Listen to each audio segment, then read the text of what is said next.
We have a lot of valuable information for you today. I'm Terry Kimball, President and CEO here at the Chandler Chamber, and welcome to our Diversity, Equity, and Inclusion panel discussion today.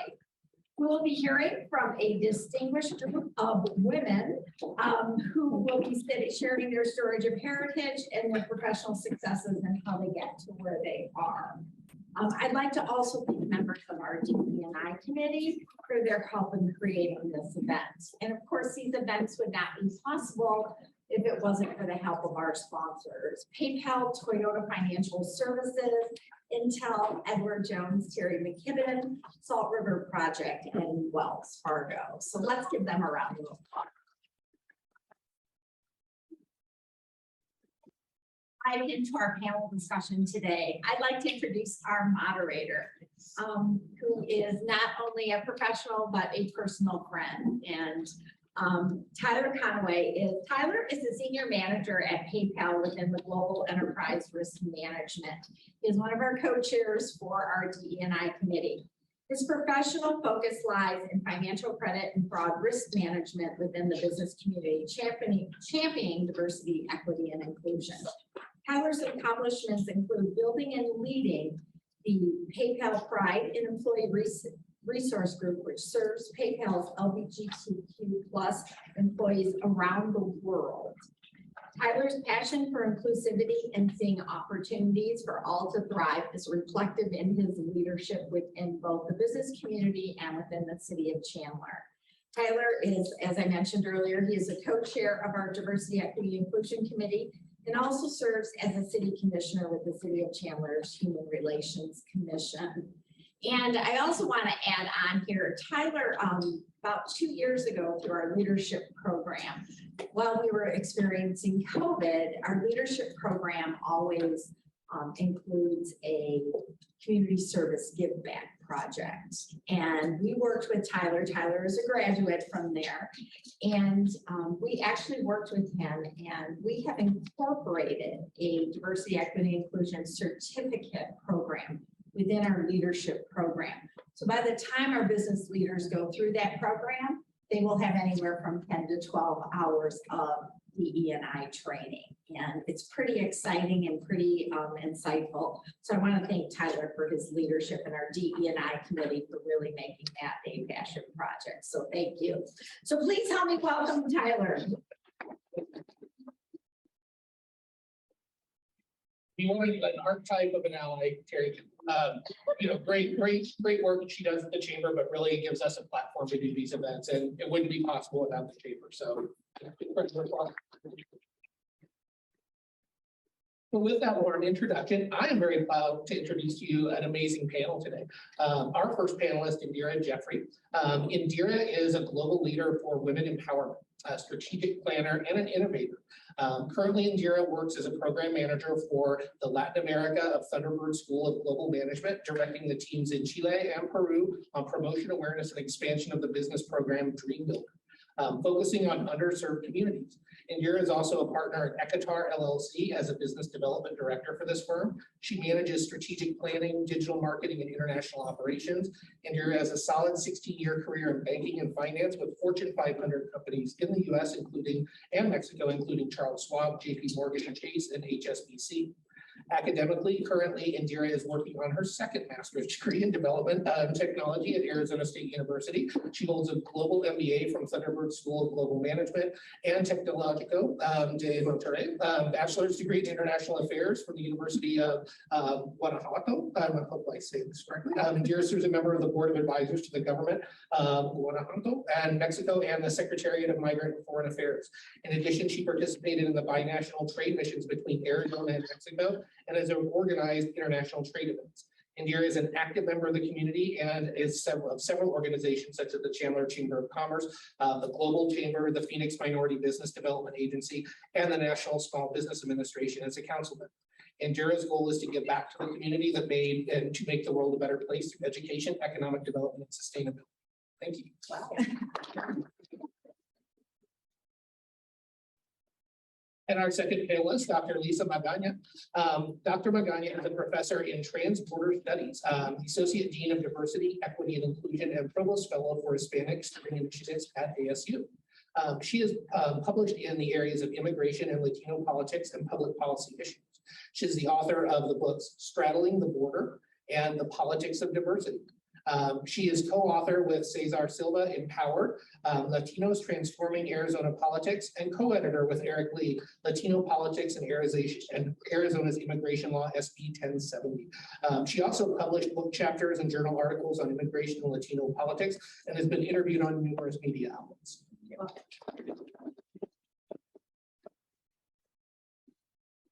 And our fight panelist, Melissa Ruiz. Melissa is a Mexican-American professional and mother to a biracial son, Jake. Melissa was raised in Nogales, Arizona, a border town between the U.S. and Mexico. Her parents, both born in Sonora, Mexico, raised her and her two siblings in a bilingual household, rich in Mexican culture, where she learned to love cooking and dancing. Melissa, being the oldest, felt responsible to lead by example. She comes from a family of blue-collar workers who motivated her to become the first-generation university graduate and corporate career woman.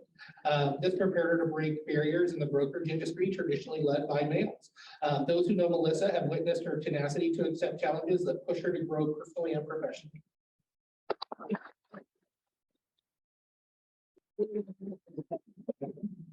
With that, we've got so much to cover, and this is such a great resource. Let's jump right in. I want to start out just with talking about our naming convention. Let's talk about the name Latinx and how that pertains to our heritage.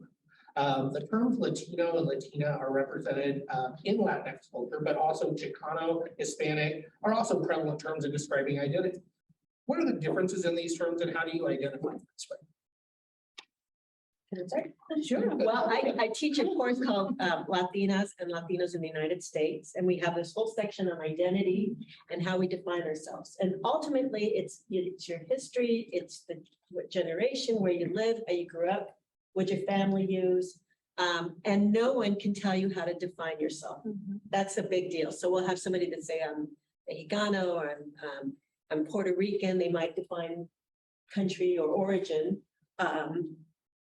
Maybe somebody, probably generationally much younger, would use Latinx.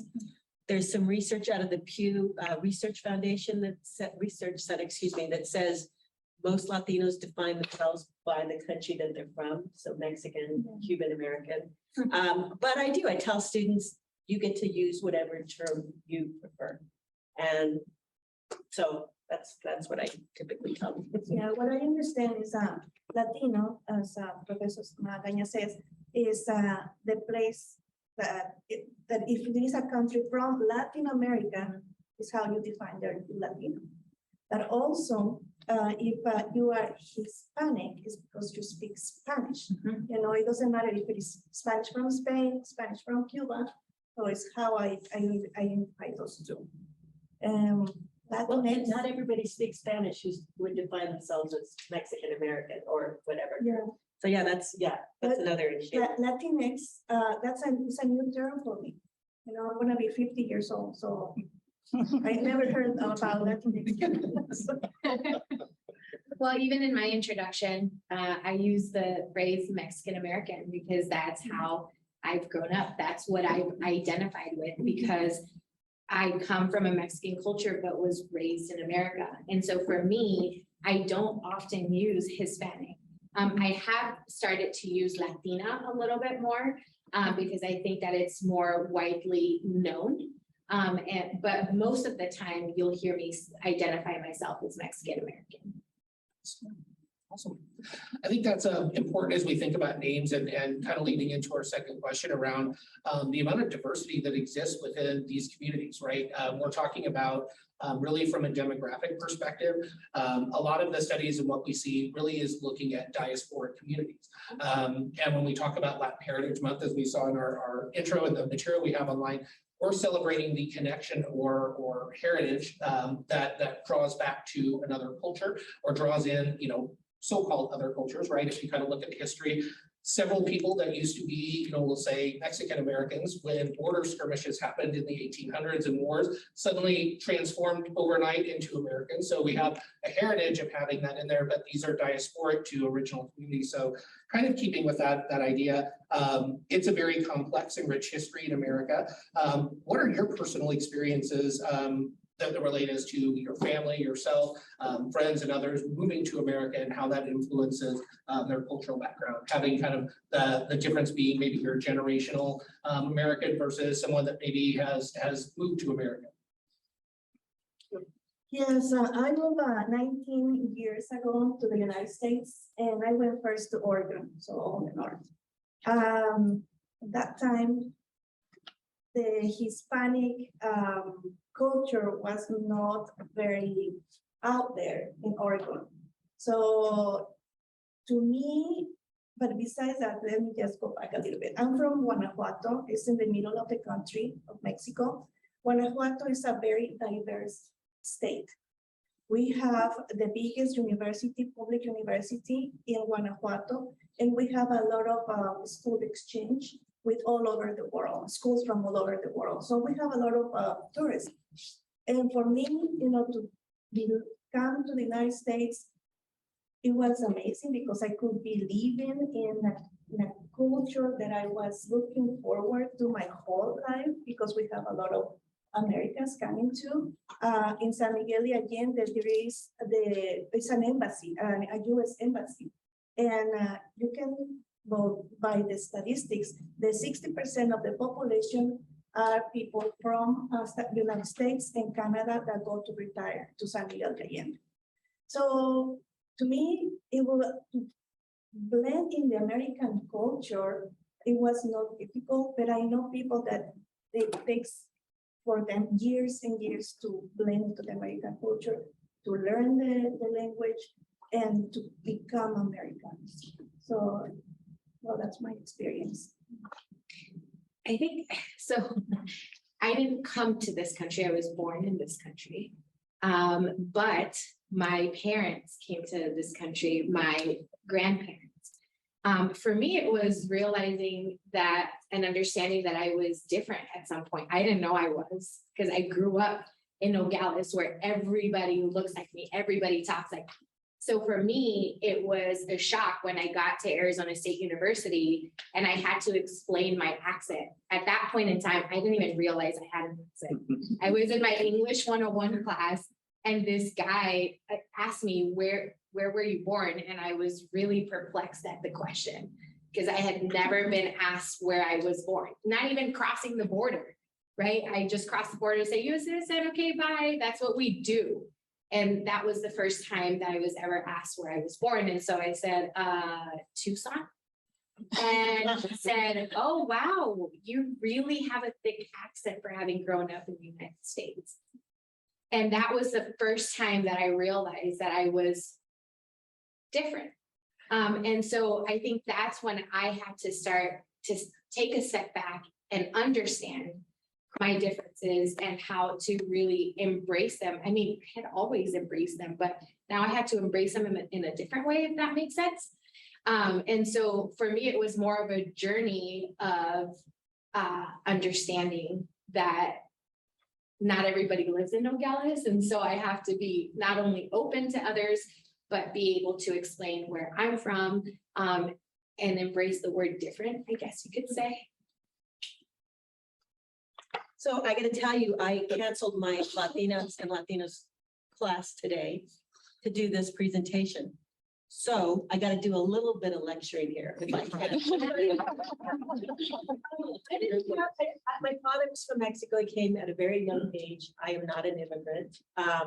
But I would love to address your question about Latinos and diversity, because I think that's right. That's kind of what we're here to do. First of all, do you know what the second largest Mexican city is? Second largest, people from Mexico, second largest city. Anybody want to guess? Nope, not Guadalajara. We can keep guessing. I'll tell you. Mexico. No, not Mexico City. Second largest people from Mexico live in the city. Los Angeles. No. Not Mexican American things. Los Angeles. Second largest Latin American country. What would it be if it were made up of people from Latin America? United States. Isn't that incredible? Yeah, it's incredible, right? And then I'm going to say I'm a political. I didn't say this. I'm a political scientist by training. So, how many of you have heard So Latinos are voting, some Latinos voted for Trump, some voted for, So let's talk about Florida. So in Florida, we had Puerto Ricans and Mexicans voted for Biden. And we had the Cubans and the Venezuelans that went for Trump. And it was really interesting to see, to talk about diversity in one state politically, how, you had to sort of target these differences within the Latino community. Here in Arizona, obviously it's predominantly more Mexican.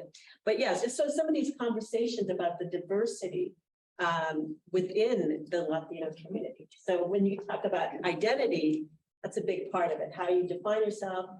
Histories are going to be very different. How I'm Cuban versus Puerto Rican, there's that whole debate about our Puerto Ricans who very much like immigrants, but they're not part of the US, right? So it's really fun to think about all these different ideas. So that's it. Just wanted to bring up that.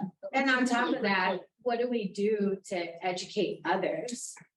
We had our, in my biography, I'm sorry, I didn't actually include what I do. So I'm a registered team manager with Merrill, which is the brokerage side of Bank of America. And I help run the OLA organization, which is the Hispanic Employee Resource Group for the state of Arizona. So we hosted our first Hispanic Heritage event at our Buckeye campus. And as a co-chair, I kept telling my leaders, we've got to execute in a way where we are educating people beyond what the Mexican culture is, because in the state of Arizona, we're very comfortable with talking about the Mexican culture. I am too, that's what I am. But I pushed them to make sure that we were representing other countries celebrated in Hispanic Heritage Month, because I think that there's a gap there in people understanding the differences within the Hispanic Latino community. And I think that's why Hispanic Heritage Month is even more important than ever. Somebody even came up to my gal that was representing Honduras and said, oh, well, what part of Mexico is Honduras in? And it was like mind blowing. Like I really wanted to ask this associate, like, are you serious? But it was a serious question. And I said, exactly, that's why we're here, because we have got to educate people about the diversity amongst our own communities. And then I think too, as we kind of look at the regions that compose us too, even language diversity comes up. So there are notable differences in pronunciation, dialect across European forms of Portuguese and Spanish, and even diversity in terms of emphasis, pronunciation, et cetera. So kind of looking into South America too, as we talk Latin America, I think Hispanic Heritage Month being it was broader, kind of swept in Latin America. What's the similarities or dissimilarities between South America and Latin America? Well, I supervised two teams, one in Chile and one in Peru, and I'm Mexican. So sometimes it's like a very collage of when we have conversations, because one word in Mexico has a different meaning than in Chile and than in Peru. So yes, with that, I think at least for me, I just need to have a very wide mindset and just be able to adapt and be able to transfer my ideas and communicate the best way I can with them, because we are a team, we are a global team. So we need to have the same goal and the same, going to the same process. But thanks to the American way of thinking, I'm thinking that way. See? This is what I think one of the benefits that, being immigrant living in America has helped me, because, my vision is far away. It's far from what I thought it was just the Mexican point of view. So that's just what I just. Well, for me, it's not messing up Spanish. Because for me, it's Spanglish. that's even a completely different world. Even people have heard me talk on the phone with my parents, with my siblings, and I end the conversation and they turn around and they said, you went back and forth the entire conversation from one word to another. I don't even realize that I do it. So that's even a completely additional layer to the differences in languages, is growing up on the border gives you a different aspect to language as well. That's okay. So moving that kind of into thinking around backgrounds and what we celebrate in heritage, right? If you think about heritage, we're talking about things you've inherited, and that's also often a very personal journey. Our families are often most influential at defining or handing down heritage to us, but we can see that kind of in a broader culture too. What are the most important elements of culture or heritage that you celebrate during this month, or is just important in your life in general? Well, I have that's a good question. So,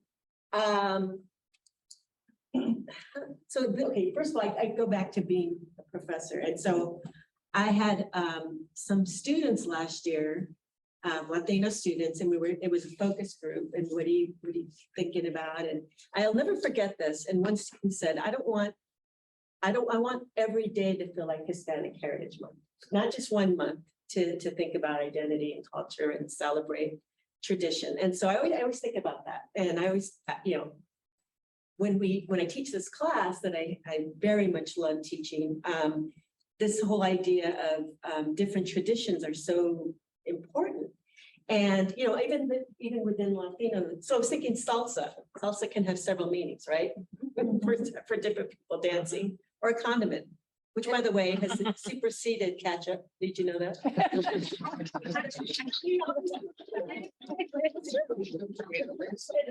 It's true. And we had a whole conversation in one of my classes. If you spice up ketchup, is it a salsa?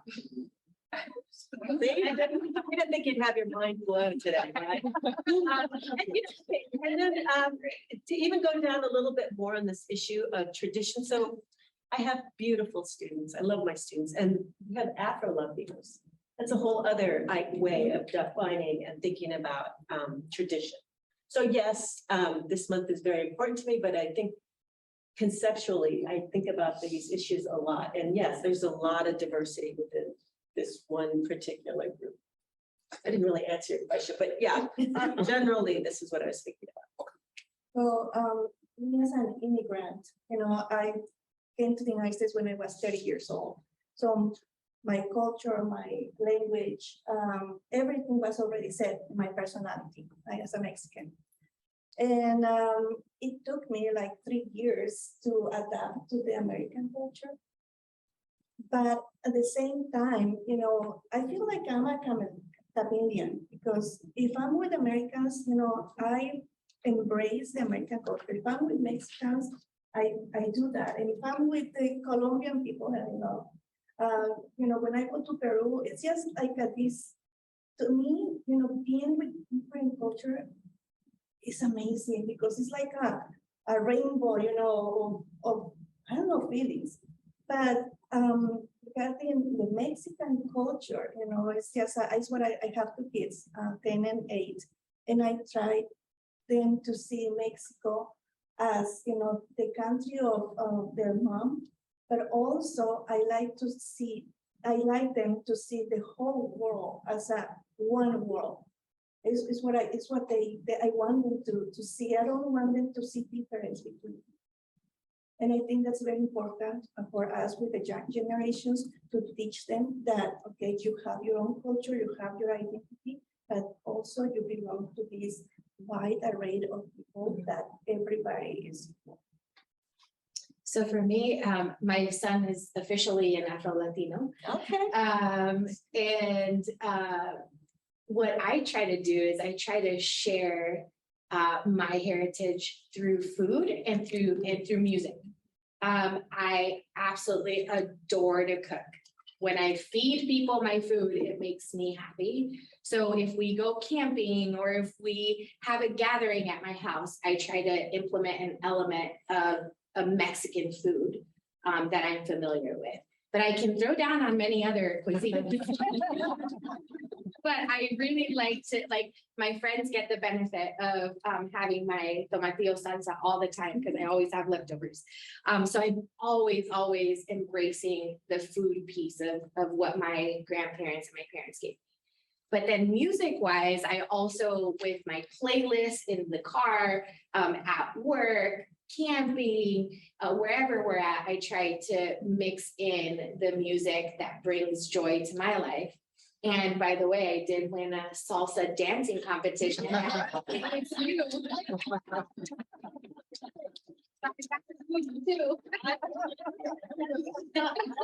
that's what I like to share. Can I just add, that is so important food. And then, I mean, we have a class about foods of the Southwest, because it's not necessarily Mexican, it's not Arizona. Yep. And you learn about geography, politics, history, culture, the agriculture, why, how this sort of thing. And what's fascinating here is fusion. So you have Chino Latino food. Have you heard of this? Yes.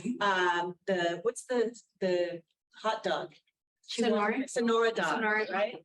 The German and Spanish, sushi, Mexican sushi. I mean, so it's really fascinating to study food. Yeah, I think we talked about it kind of before this, even looking into influences of food. I'm a big foodie as well, and you see Latin influenced food kind of integrating into American culture in ways that's not announced as Latin anymore. You know, one of the most popular ways as people look at the nutritional values of consuming copious amounts of white bread, come down to flatbreads. And what is a better example of a flatbread than a tortilla? And you see that now rebranded as wraps, right? A lot of things that we didn't eat in the 70s and 80s. And, you know, I can speak from Midwestern white America. We were eating, you know, meat and potatoes and bread. And I look at the same group of people now and they are eating, you know, different foods. And you look at the origin of the food. It's like, that is a complete example of Latin influence over the diet, you know, like I think that's an arrival point when, you know, we've influenced down to the point. So food is very, that's awesome. Well, just in Chandler, I was checking the visitchandler.com website. And here in Chandler, we have 78 Mexican Southwestern restaurants. 78. I was like, wow, that's just for Chandler, right? So, I mean, that's 76 of them I'd like to.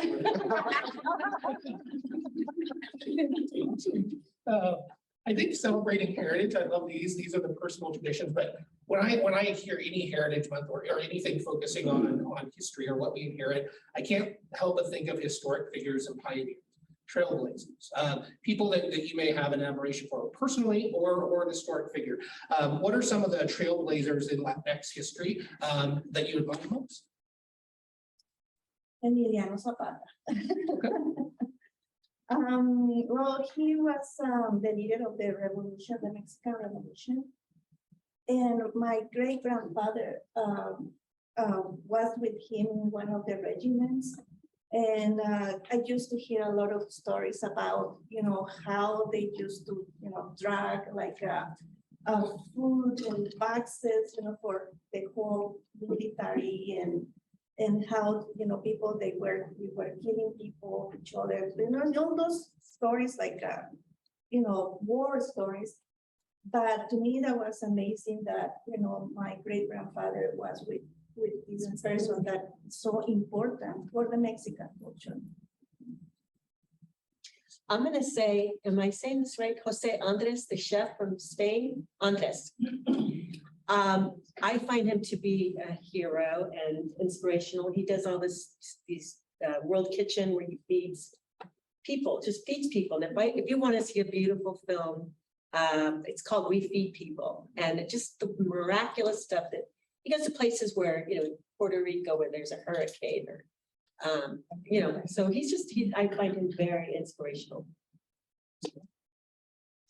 I feel basic right now because the person that I'm going to say is my grandmother. So I jotted down this quote that says, "Familia, donde comienza la vida y el amor nunca termina." So family, where life begins and love never ends. So I feel like she's my trailblazer because she helped raise a very strong family that obviously my mother came from, and then I was raised by my mother and my father. And as I'm trailblazing and breaking barriers and showing Latina women that we belong in the brokerage industry, which is important because understanding investments is part of financial literacy. And being financially literate is going to help us change our communities. So that's why I point to her as being the trailblazer, because if I didn't see her and what she did, then I wouldn't be here doing what I'm doing and making a difference within our community.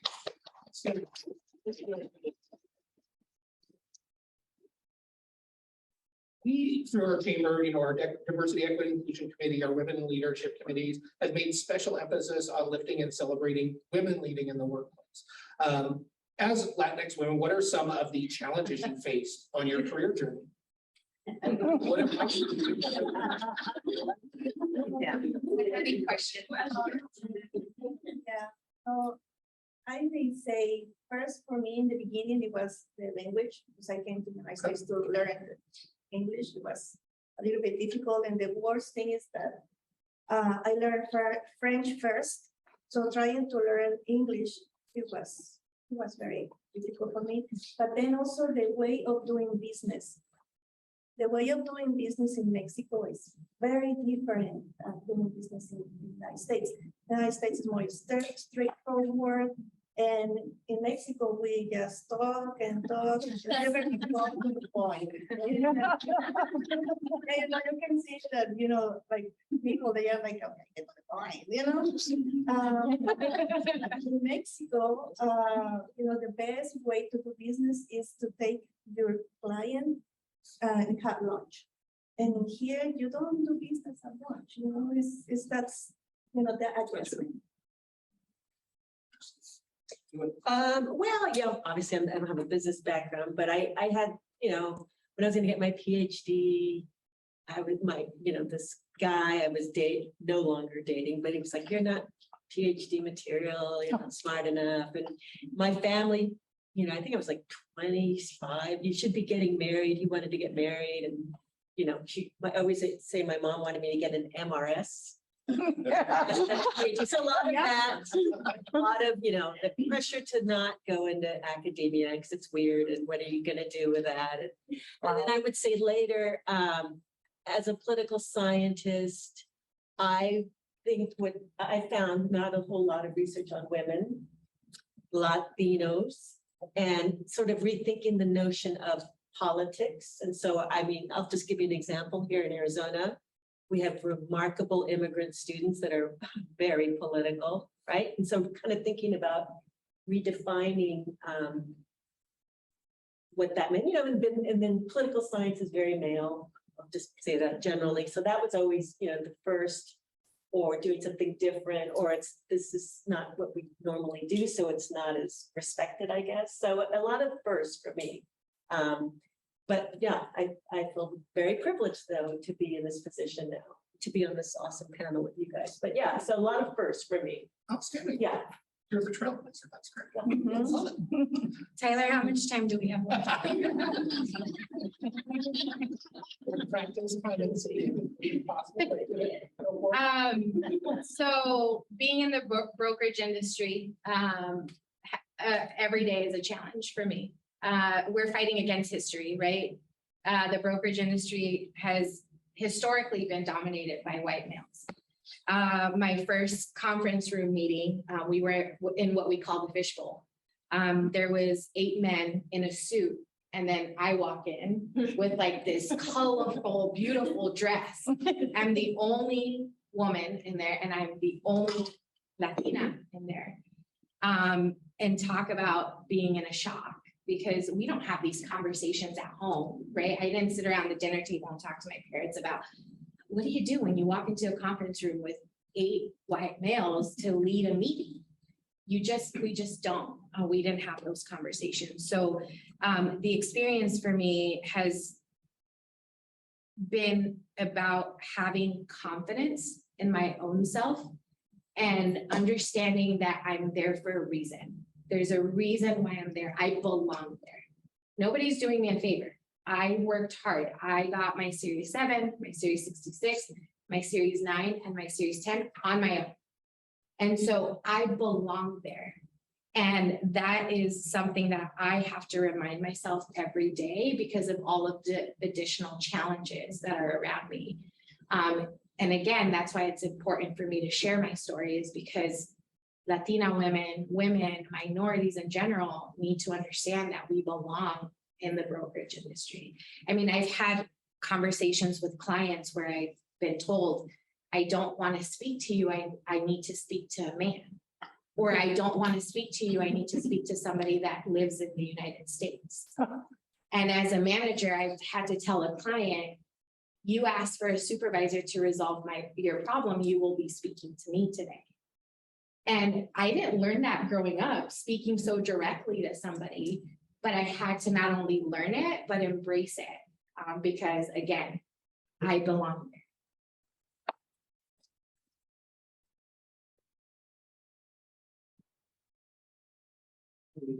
And as we celebrate our past, I think we can't help but think about what awaits our younger population, our younger generations. What are some of the key opportunities you think we need to execute on to ensure Latinx children have an equitable stake in politics and the economy in the future? Financial literacy. We have to teach our children about how to make healthy financial decisions, why it's important to make your money work for you. Yes, having a savings account, awesome. But we cannot be afraid to make our money work for us. And that's taking a little bit of risk in the market. And I think that that's important for us to speak to our children about as we continue to grow our communities. I have conversations with my son. He has his own brokerage account. I talk to him about, okay, today we're purchasing this stock at this amount, and then we'll check on it a year later. Remember when we bought this stock at this price? Now it's this price. He's 11 years old. When he got his money for his birthday, he said, Mama, can you put this in my college fund? Absolutely. And those are the type of conversations that we need to have within our communities, is that financial literacy. As a mother of an 18 and 20-year-old who has to transfer money into their account. I will not have that same experience. So, wow, I need to talk to you. I don't know, I'm gonna say, I think to be politically engaged, that there's, this is so important, and voting and just being involved and being aware is really, really important. Not be complacent. Yes. Yes, Especially for women right now. I think so, and lead, with example. Last year I was running for city council challenge, and I can tell that my kids, they were very excited about it. And it was the first time they were involved in politics. And I think we just need to be out there and try, help in the campaign, or try to be more involved with the community. So our kids can see that example. Great. And then I think as we kind of draw into what our members can do better, we have a lot of member businesses that come to these. We prepare a lot of material that we share. Our emphasis, obviously, with this roundtable is to provide our members with as much best practice as we can. When you think about member businesses and what they can do to support not only Hispanic Heritage Month or Latinx Heritage Month, right? I think we had a great comment earlier about having this be daily. What are some best practices or ways, employers, and if you think about it from a manager to a supervisor to an employee, a manager to the supervisor, whatever level of relationship it is, how can we, and what are some of those best practices we do to bring heritage forward and make it safe in the workplace and celebrate it? What are some best practices or things you yourself have done to help that conversation along? What helped me a lot was myself to learn about empathy, to be more empathetic, and also to create awareness You know, like, for example, I have some of my employees that they are not, you know, like, for example, Peru and Chile, they were in fight for centuries. They've been fighting all the time. And it's just a culture thing. And the conflict that can, you know, grow from just a misunderstanding, it can affect the whole thing. So what I'm trying is just to create this environment of communication and just telling them, you know, we're here for a team. We have a common goal, and, you know, being communication. I think that's the key for it. I'm not in business, obviously, but I think there's a lot of misinformation that's easily passed over. Now, here's a good example. During COVID, there was a congressperson, I will not say who it was, that said, I don't think the Latinos should get the vaccine first. I think Americans in Arizona should get the vaccine. And in Arizona, 97% are US born Latinos. So that blanket statement that everybody, not only are they immigrants, but probably in the country unlawfully. And so I think that sort of lack, and nobody called this congressperson out. It was just assumed that was factual. So I think there's a lot of misinformation, and that's scary, you know, that then, you know, misinformation, you say something about a law that's not real, but it's enough where it can influence decisions that are made or outreach. And so I think that's a really important aspect. I think that's kind of a lesson we're learning along this day to day too, is like not being overly homogenized about this community, recognizing its diversity and creating a space for individuals to express themselves. Wonderful. Well, and I think that takes two things for local businesses to embrace is one, having courageous conversations. You have to have a platform for people to talk about what you just brought up. Why was that person ever called out? Because we're not courageous enough to have those conversations. So as a business, I think it's important that you invite those type of conversations in your workplace because there is a gap in knowledge. And if we don't talk about it, we won't ever fill that gap. I'll give you an example. I tried to implement an unconscious bias training on day one that you become an employee with us. And the challenges that came with trying to convince people to sign off on it was quite incredible. But you have to have that conversation about unconscious biases in order for you to understand that you have unconscious biases and how do you fight against those on a daily basis. So courageous conversations, and two, I applaud you for implementing and help implementing the training that comes with the leadership program, because that's another piece of it. You may not know that you have a gap to fill. So if, as a business, if you provide that training to your employees, not only will there be self-awareness, but there'll also be an opportunity for growth.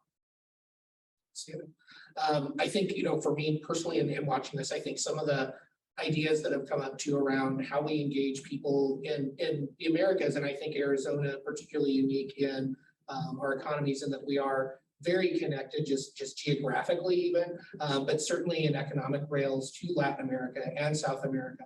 A lot of commerce moves there. So as a business too, I think we've learned a lot of lessons around you know, centralizing or homogenizing a conversation around one country, seeing that one country itself as monodiverse when it is in fact very diverse. Mexico is that example country. You know, we've tended to have that lens out there. And I think in business, have you seen examples, you know, if you, and by business, academia to me is business too. It's you know, I put it in there too, but like even in your organization, when you started to where you're at now, what does that evolution look like? Have the business community that you've been in evolved a little bit? What's the path headed towards? Have you seen that kind of change where we're embracing cultural identity and we're supporting that, or how is your feeling on that? Or give us that. We have to, okay. Otherwise we'll go bankrupt. Yeah. I mean, you have to adapt to what's happening in your communities. You have to reflect the communities that you serve. And so I've been with the bank for 19 years, so I've seen it make a lot of changes, but I joined the brokerage side of the world in 2012. And we have come a very long way. And luckily with the new role that I have, they're allowing me the autonomy to continue pushing forward, to continue making change so that we can bring in more diverse individuals into the workforce. I'm gonna, because my colleagues are here, I'm going to, I have a lot of titles here. I noticed that's really long. So I'm thinking, I'm reading this going, who's this woman? Okay. I am the provost for Hispanic Serving Initiatives at ASU. And you guys are saying, well, what is that? So I got it. ASU is now a Hispanic Serving Institution, ASU, the Tempe campus. This is a big deal. It just was assumed, and that means that 25% of ASU student body is Latino. Various different types of Latinos, but it's an important distinction because ASU is huge. So a lot of smaller colleges have easily gotten the HSI distinction, Hispanic Serving Institution, and there's several measures, you know, how many students, what are you doing, what are teachers doing, what are initiatives. It's a really important distinction that ASU finally got. And because it's a Research One university, that makes it even more important because we can have impact on the Latino community in the state, in the community. So we are a part of this as an HSI fellow. I'm working with what are called HSRUs, which are Hispanic Serving Research Universities like University of Texas, some of the UC, some excellent universities, and we are making impact on increasing the number of postdoctorate students, more professors, more initiatives that appeal to these particular initiatives. So it's a big deal. So yes, it has shifted, and because remarkably demographically, because of this group. The thing about Latinos, everybody, is that we're a younger group demographically and growing in numbers. And so one little fun fact is every year 1 million Latinos turn 18. Mm-hmm. So it's a group that's much younger, but it's again demographically super, super important. Absolutely. It's huge with the all right. So guys, we've covered a lot of topics today. I know we probably have questions too from the audience and online. So this time I will turn it over to take audience member questions. So, and I just want to point out, we have a newly elected council member, Encina's, Angel Encina's, just had to leave because he had another appointment. But we have worked with him as the chamber very closely and applaud and are very excited for him to start his new chapter in our community in January. So I did want to point out, though he had to leave, but I just want to start off the conversation and we'll open it up. You three women are amazing. And I love the energy that you bring and your background that you bring. I think it is very beneficial, whether it's in the academia world or the business world. And I think that that's very, very important. And Tyler said it earlier, you are trailblazers in your own right. And I hope you recognize that. So thank you for that.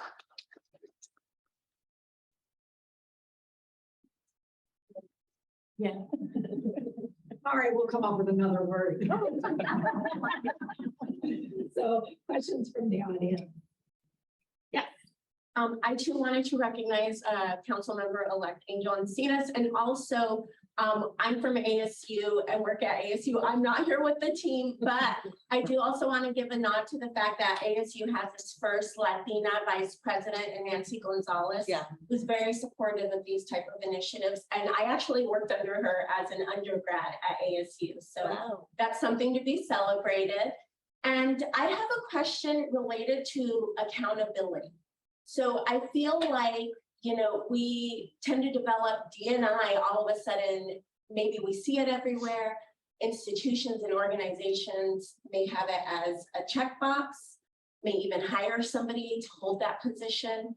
But I think my question is more so, how do we hold institutions and organizations accountable to a real commitment? And dare I say a deep commitment, but I think, you know, it's a work in progress. But how do we hold them accountable to the commitment to what real D&I work is? And how do we support people in that role? Because I think my experience is that sometimes maybe a board or on a more global level at an institution, they don't really mean it and maybe suppress the work of somebody that is in that position. And as a person of color, sometimes when we hold accountability, we're viewed as, and this is true, we're viewed as aggressive or problematic. And I think I'd just like to, I guess, get some ideas or your feedback on that. And also really quick, Melissa was my residential advisor in an incoming freshman program. So it's a big, small world, but Latinas support Latinas. And I really appreciate it. I'll talk to you after. But yeah, so I think just wondering what your experience is with holding that accountability. How do we support each other and, you know, give ourselves a boost when we are viewed as problematic? I can take that. I am the Associate Dean of Diversity, Equity, and Inclusion for the biggest college at ASU. I can tell you there is commitment, there's administrative support. They have given me money for these initiatives that I find are very, I don't feel that I am being dismissed. It feels really important and I feel really privileged, and it's a point in time where I think I can really do something and I have the support to do it, including being this HSI fellow. And I will tell you, one thing that I've done in this role as Associate Dean is I don't tell you how to define diversity, right? So I started in the School of Transborder Studies. We're pretty good on the numbers. But if I go to somewhere else and I say, how do you define, Tyler, diversity? What do you think we need more of? I bet you have a very different, right? And so that's one of the things that I'm thinking about is how do we feel inclusive? What are those things that are making us not feel part of the conversation? And it's not just black and white or brown or gender. There's a lot more to that. You know, we're thinking about international students. We're thinking about online students. How are they being part of the process? You know, so I will say that there's a lot of support, at least in my experience. And I will say there's a real, I feel privileged, but it's also, wow, there's a lot to do and I want to do a good job. So there's a lot of pressure, but I'm enjoying it. Yeah, but I think also that there is no way to legally enforce that. You know, it has to come from within the organization. But also, I think each of us, we can do the difference. We can make the difference.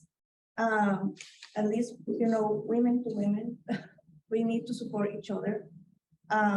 Margaret Albright, you know, the Speaker of the House when Bill Clinton was, she said, and I'm going to quote her, there is a special place and help for women that don't help other women. So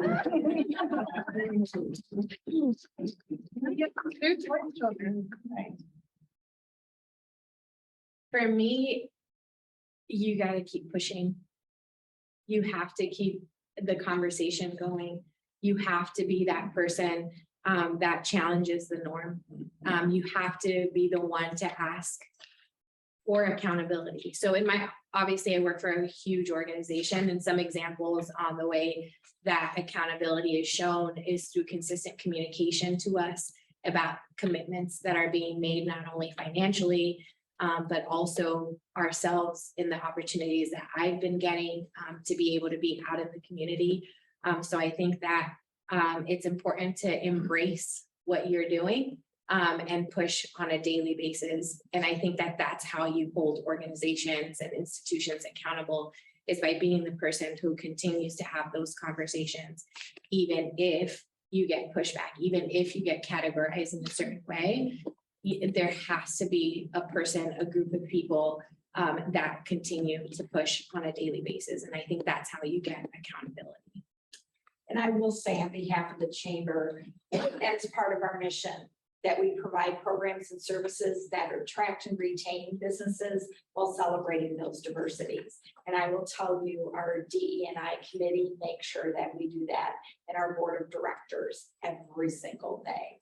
And it can't be, and you made a very good point, DE&I is the hot topic right now, but my DE&I committee is probably tired of hearing me say this.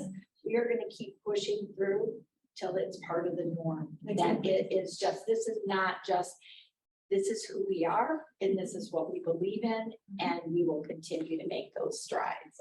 And Terry, you're gonna get angry with me, but I have to give you your props because you have been so instrumental in encouraging the DE&I committee and making it possible for the DE&I committee to engage our community in the topic of diversity, equity, and inclusion.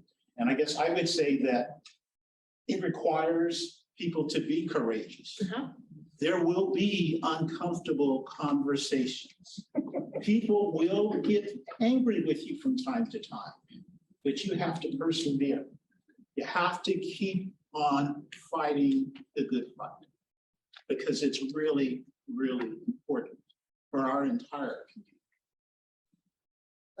I think something just as business members here, hear that comment for what it was written, right?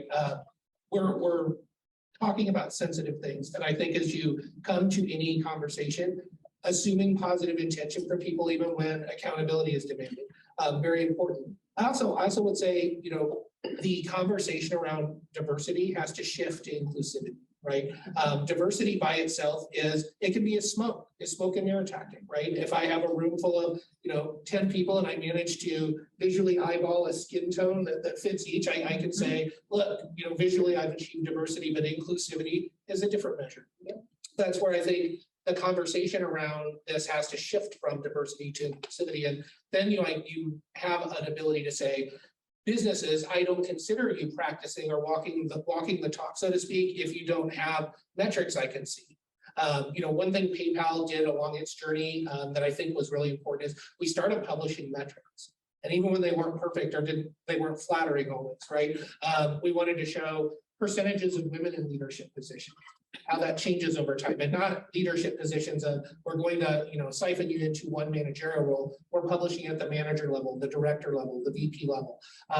Also kind of you're in charge of your money at a corporation. Do you have, I think the ability and then the honesty to publish your wage gaps? Do you have wage gaps?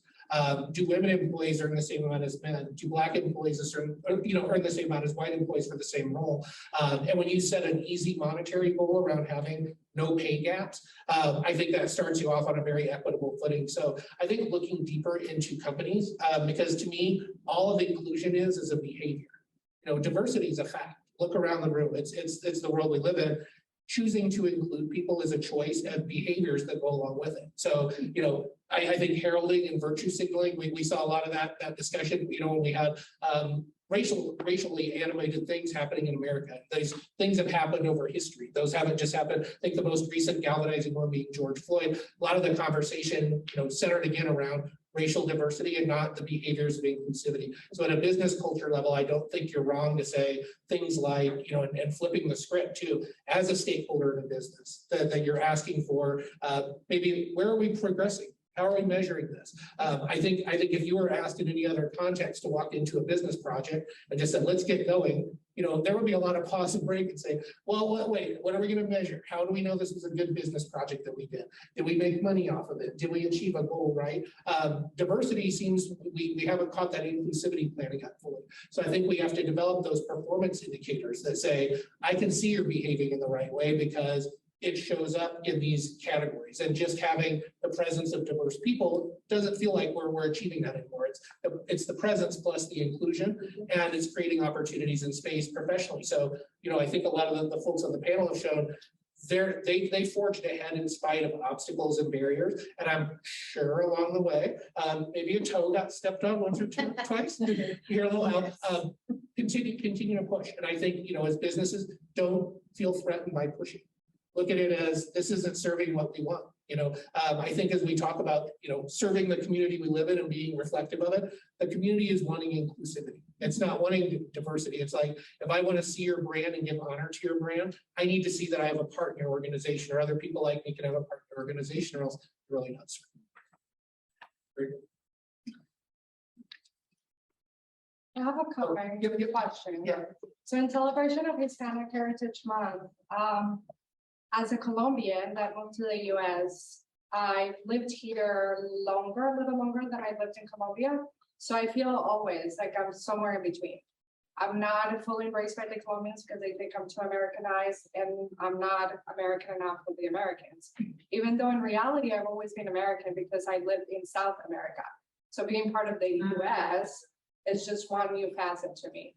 But culturally, there's a blending when you migrate to another country where you have to adapt. Whether you like it or not, there's an adaptation process. There's a lot of cultural processes that are lost in that. Food, language. And so, yes, it's nice that things are blending and that we're learning from a new culture, but also keeping that essence alive, and not just within us, but within our communities, like our kids, our family members, just bringing that as part of like sazon, that flavor that makes us different and that really adds to this new culture that we're a part of. Very well said. Well said. Oh, that's awesome. Thank you very much. Questions, or do we have any? Comment. So I was just listening to what everybody was saying, and one of the things that I brought out of the disability community, because I have a daughter that has a disability, was when you're in a meeting and most of the people don't know who you are in the room, announce who you are, not just your name, but the intersectionality of who you are. So I'm a biracial Latina. My dad was born in Louisiana. Could you imagine Mexican and Louisiana eating together? Yes, exactly. I would listen to jazz music while I'm making, tortillas. It doesn't matter, right? But it opens the door for people to come talk to you afterwards, right? So I mentioned I have a daughter with a disability. I mentioned who I am, where I grew up. Just a little, and it takes less than 30 seconds to announce who you are. So now you've opened the door that you're approachable. And that belonging is what creates diversity, which creates the space for people to be them. Doesn't mean you have to bring your whole self to work. You can keep a little at home. It opens the door, right, for you to be who you are and for other people to feel the same. Well, then that brings in the inclusion. Exactly. But it's courageous. Going back to the courageous. It's hard to do that in a professional environment. I work at Intel. That is not always easy. There's a lot of, there's still, diversity stuff going on at Intel, right? We're a large company. We're putting all these people together at such a fast period of time. And we've got to stop and remember we're humans. We all, are humans. My son is Arkansas and Mexican. See, So we close. gotta talk. I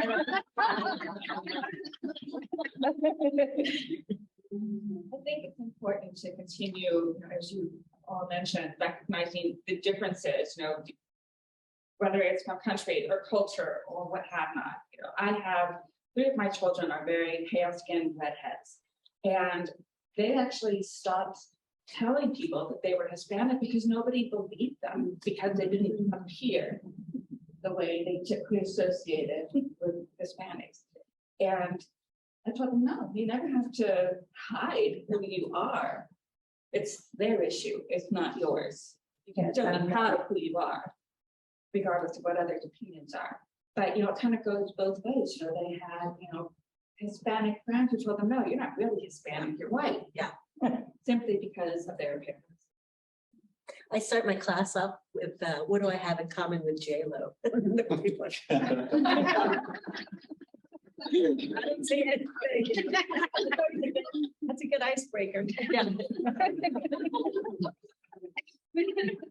That's all the jams. Love that. So what is your response to that? What? Oh, What well, does it I'm mean? part of this, Latino community, and what does Latino mean, Latina mean, and that's the only connection to me and J-Lo. She's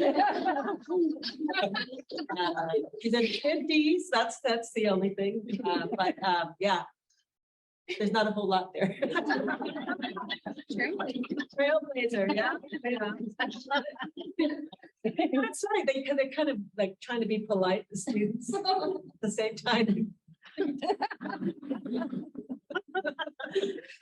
Yeah, in my household, my husband is from New York, from Brooklyn. So we have a lot of fun sometimes. And in the beginning, it was a lot of lost in translation. But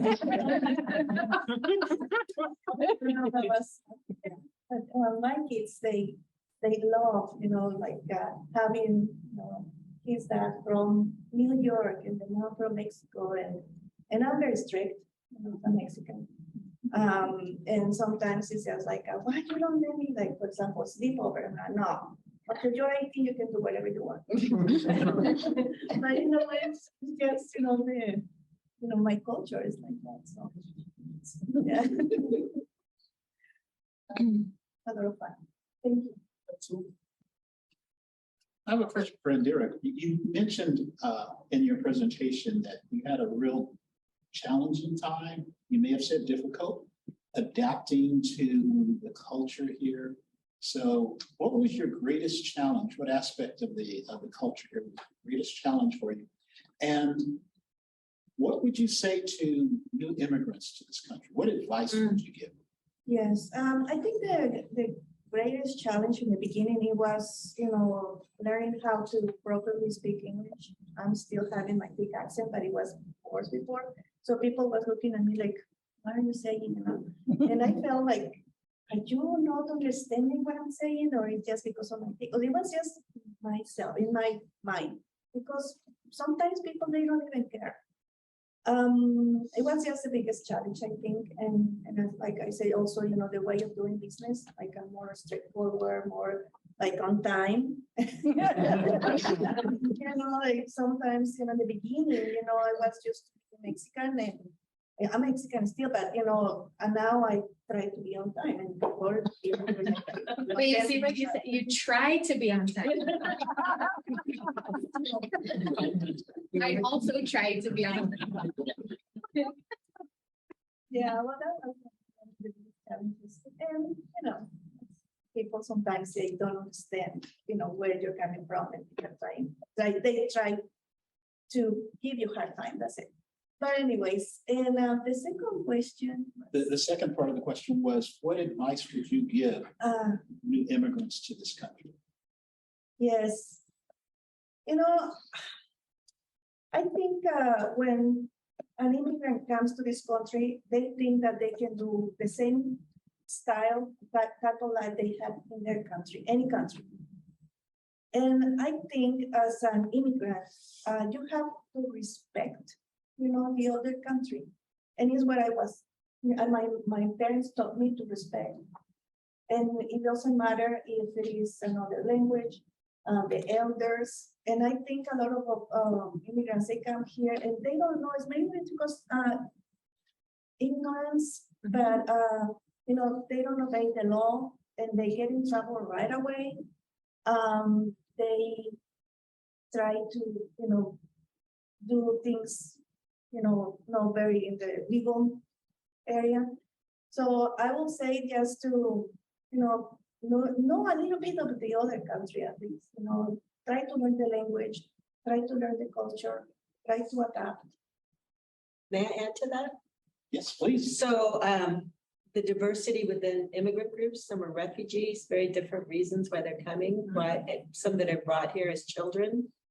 So it drives me nuts when I hear talking about the DACA kids that have come here through no fault of their own. That's a really important part. And to be all labeled as undocumented, there's a lot of difference within immigrant groups. Yeah, different reasons. Different reasons, how they came, were they brought here, circumstances. So doctor, what advice would you give? What would I do? Just it's a lot of information. Just get informed and don't just believe everything you're told by people that, I'm sorry, I'm a political scientist and these election commercials are just can say whatever you want. So yeah, just be informed. I would add on, be comfortable with being uncomfortable, because that's how you are growing. And the moment that you don't feel uncomfortable, you're no longer challenging yourself. So again, I wasn't an immigrant, but I've intentionally surrounded myself, not only in the workforce, but professionally and personally, with people that challenge me. And I think that should apply across the board, immigrant or not, is be comfortable with being uncomfortable, intentionally surround your people that make you better, that challenge you, is what I would say. Thank you. Oh, I just wanted to add on a comment too, just because of the misinformation and the way the legal system works, like just being very sensitive and careful, because we are an incredibly large spectrum.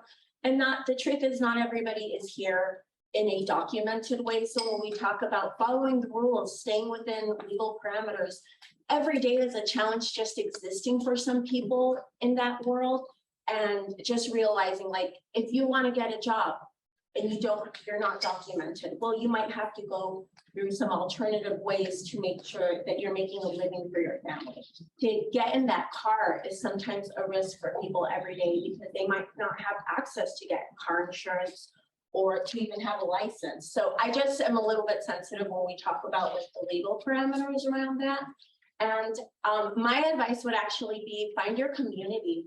Like, find a group in your community that's going to support you and even help inform you, like maybe you do have a path for legalization.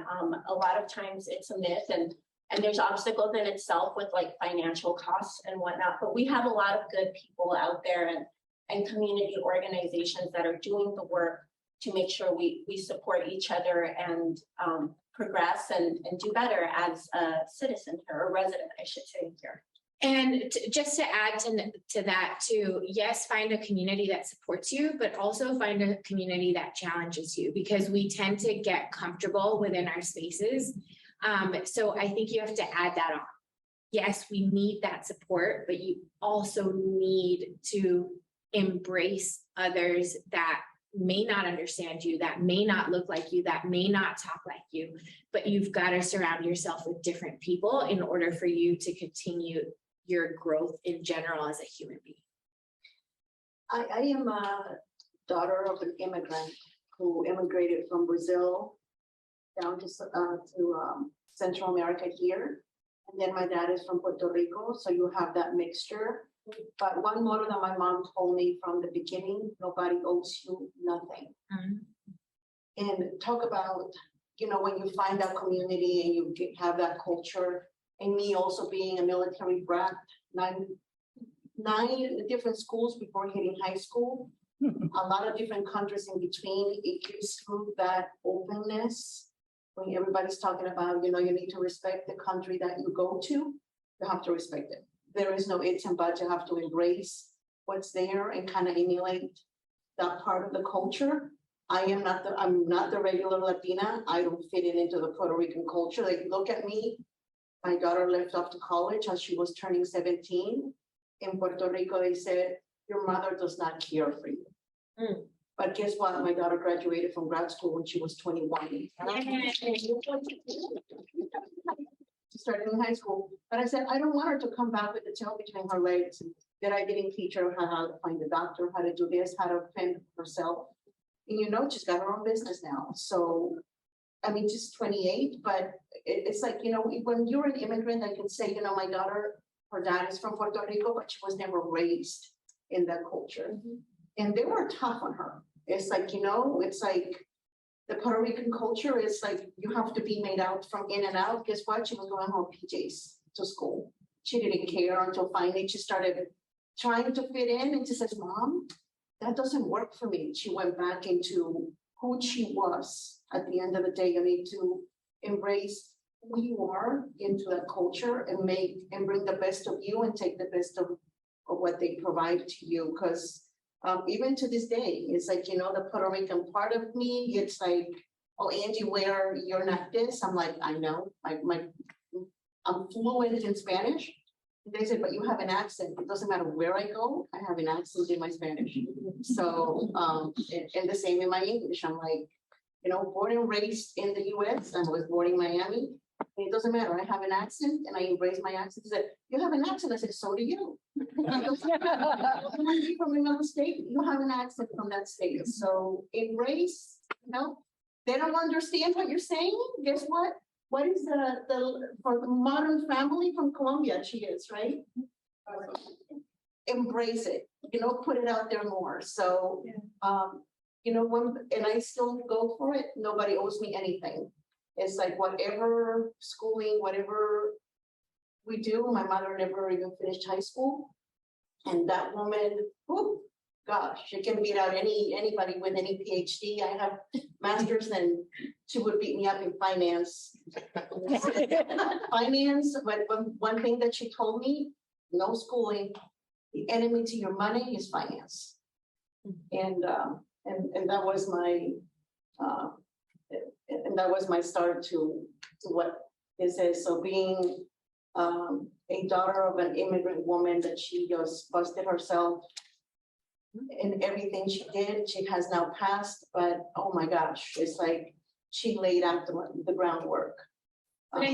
You bring up a good point, though. I think that as a community, there's a gap there. We have to be better as Latinos, Hispanics, in not embracing our own differences. Yeah. So I think that's a really good point that you brought up, is we have to be more accepting of who we are.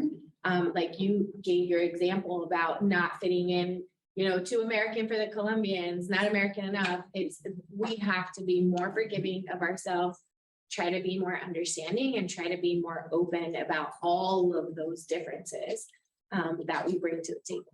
Yeah, we bring a lot to the table, so don't dismiss what we're bringing onto who you work with, the communities that you bring in. Bring it. It's you have it, embrace it. Even just like I'll give you an example at work too. The rolling of the R's. I used to get a really hard time, specifically when I was in this space of financial advisors, and I would take escalations and I'd introduce myself to the client as Melissa Ruiz. And my colleague would say, why do you have to roll your R? And I'm like, well, why not? That's my last name. I'm not going to change the way that I pronounce it just to fit in or to make the client feel better. That's just how you pronounce my name. Mine is Saturday, so it's like a double R in between. I understand it. Or even when I'm talking about tortillas or salsa. Well, why do you have to say tortilla? Why can't you say, well, tortilla? Well, because that's not how you say it. Tortilla. And if I can say it, I will be saying it. And so I think that we have to, we have to be kinder to each other. Thank you. No, I just think it's beautiful. Like I say pollo, and I know in Mexico they say pollo. Pollo. And so it's like this, even with the same word, it's different accentuation and pronunciation. But we want to accept diversity, and we don't invite that diversity within ourselves. So we shy away from it. We're like, if I say this, they're gonna perceive me as this. And so embracing who we are and sharing who we are fully, like you mentioned, introducing ourselves as who we are and being genuine and fully who we are everywhere. I know it's scary, but I don't think that if we don't do that, then there's no place to say people don't embrace me, they don't understand me, you haven't given them the opportunity to have it, presenting yourself as who you are. Right. Well, I think we're getting close to our time, so I think we'll begin wrapping, but any questions, comments, or want to continue this dialogue along, get a hold of us. We can be reached on the Chamber's website. You can reach out to anyone at the Chamber. Happy to connect and provide resourcing. And we've all got a lot of homework to do. There will be a recording of this. So if you want to dive deeper into anyone's heroes, anyone's comments, anyone's memories, please do and continue your journey in education.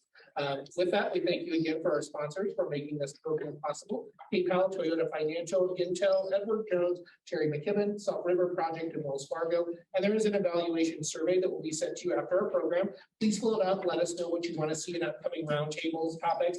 And most importantly, thank you for being here and speaking out. This was great participation and a great way to end Thank you so much.